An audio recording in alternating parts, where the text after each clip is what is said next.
समस्त को नमस्कार। आपण मैंने जानते बर्तमान उल्लास आप लर्नर्स मानक टैगिंग कर तो केमी टैगिंग करेंगे आसतु देखा। प्रथम आप उल्लास आप टी ओपन करेंगे तापर आप लैंग्वेज इंग्लिश चूज करके कंटिन्यू ऑप्शन उपर क्लिक करेंगे। कंटिन्यू ऑप्शन उपर क्लिक कलापर देखो आप इंटरफेस आसीज जो आप लिखाई सेल्फ रजिस्ट्रेशन और टैगिंग सेकेंड ऑप्शन जोड़ा तार उपर क्लिक करेंगे। क्लिक कलापर ऊपर जो लिखाई registration of VT and learner तार उपर क्लिक करेंगे। क्लिक करी कंटिन्यू करेंगे। तापर आप स्कूल यूडाइस कोड उपर क्लिक करेंगे। यूडाइस कोड तापर आसीज एंटर यूडाइस कोड तापर से आपन स्कूल यूडाइस कोड एंटर करेंगे। एंटर कर सारा पर आप सर्च करेंगे। सर्च ऑप्शन उपर क्लिक करेंगे। सर्च कलापर आपंकर स्कूल नाटी शो कर सी जो स्कूल नाटी यूडाइस कोड शो कला तार उपर क्लिक करेंगे। क्लिक करके कंटिन्यू मारे तापर आप लर्नर्स आप वॉलंटियर टीचर आप वॉलंटियर टीचर उपर क्लिक करेंगे सेकेंड ऑप्शन तापर क्लिक करके कंटिन्यू मारे तापर आप आसीगला डिटेल्स आप समस्त टीचर माने निज निज डाटा देवे निजक भिटी करेंगे वॉलंटियर टीचर करेंगे तेणु आप निजे निजर डाटा को फिलअप करेंगे फुल नेम आपण ना तापर एड्रेस आप स्कूल एड्रेस दे पारे तापर आपणकर फादर नेम मदर नेम जहाँ जहाँ मागिब आपण देदेवे मु गोटे स्कूल जन टीचर ये एंट्री करुँची तो आप देखूँ जहाँ जहाँ मागुची आगे फुल नेम मागिला तापर एड्रेस मागिला तापर फादर और हजबैंड नेम आप फादर ना कले तापर मदर नेम मागिब से गुड़िक सब आप क्लिक कले।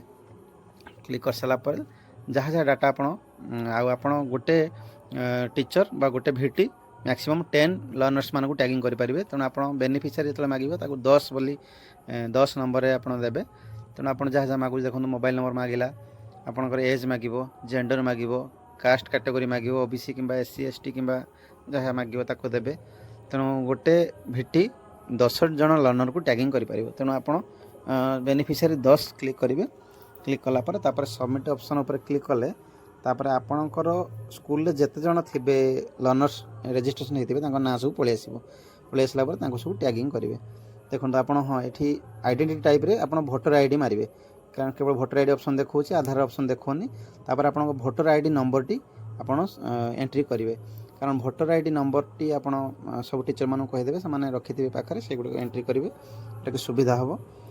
एवं आपड़ देखु केमती भोटर आईडी नंबर एंट्री कलापर सिलेक्ट कैटेगरी आप क्लिक करेंगे। कैटेगरी रे जहाँ ऑप्शन देखेबो ताको क्लिक करके तापर प्रोफेशनल टाइप रे आप दे पारंती सर्विस दे पारंती देखो कैटेगरी से ओबीसी एंट्री करागला तो प्रोफेशनल टाइप रे आपन एठी आपन प्रोफेशनटा देबे आम सर्विस दे पारिबा तेणु सर्विस और आईटी ऑप्शन थी से आम क्लिक कर पारिबा तापर क्वालिफिकेशन आपन जहाँ क्वालिफिकेशन से देबे ये क्वालिफिकेशन दिगला ग्रेजुएट बोली तापर वॉलंटियर टीचर टाइप रे आपन अदर ऑप्शन को क्लिक करेंगे। अदर ऑप्शन क्लिक कले तापर मीडियम ऑफ इंस्ट्रक्शनटा आपन ओडिया देबे ओडिया कि इंग्लिश जहाँ दे पारंती किंतु ओडिया मैक्सिमम जेहेतु आमर इलिटरेट पीपल मानक निया तेणु ओडिया आम देले आम मदर लैंग्वेज को देले तापर आप प्रिफर टीचिंग मोड आप ऑफलाइन दे पारंती ऑनलाइन दे पारंती आप मैक्सिमम ऑफलाइन दिया जाउछि तेणु how many beneficiary can you teach ये आप 10 बोली देकी सबमिट करेंगे कारण 10 जन लर्नर्स को आप टैगिंग करेंगे तेणु तापर सबमिट ऑप्शन क्लिक कलापर तापर लर्नर्स मानकर डाटा पलि आसिबो आपणकर सी जदि स्कूल में 50 जन लर्नर टैगिंग होता कि 100 जन टैगिंग होता आप 10 जन जेहतु मारी आप 10 जन लिस्ट पलि आसिबो 50 जन भितर 100 जन भितर आप 10 जन को आगे टैगिंग करदेवे प्रति आप क्लिक करने प्रति लर्नर मान क्लिक करने की सबमिट मारदेवे सबमिट मारले आपणकर लर्नर्स माने आपण 10 जन लर्नर्स को टैगिंग कले बोली सक्सेसफुली टैगिंग हो पार सेमती अन्य टीचर मान को कहे आपण स्टाफ स्कूल जो मैंने अच्छा से 10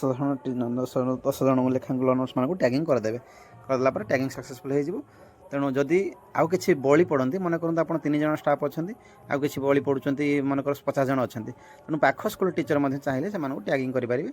आपड़ ना जो बली पड़ुंट आप चाहिए 20 जन 15 जन 20 जन को टैगिंग करेंगे तेणु से ये अनुसार आप लर्नर्स मान टैगिंग कर दिंतु कारण टैगिंग नक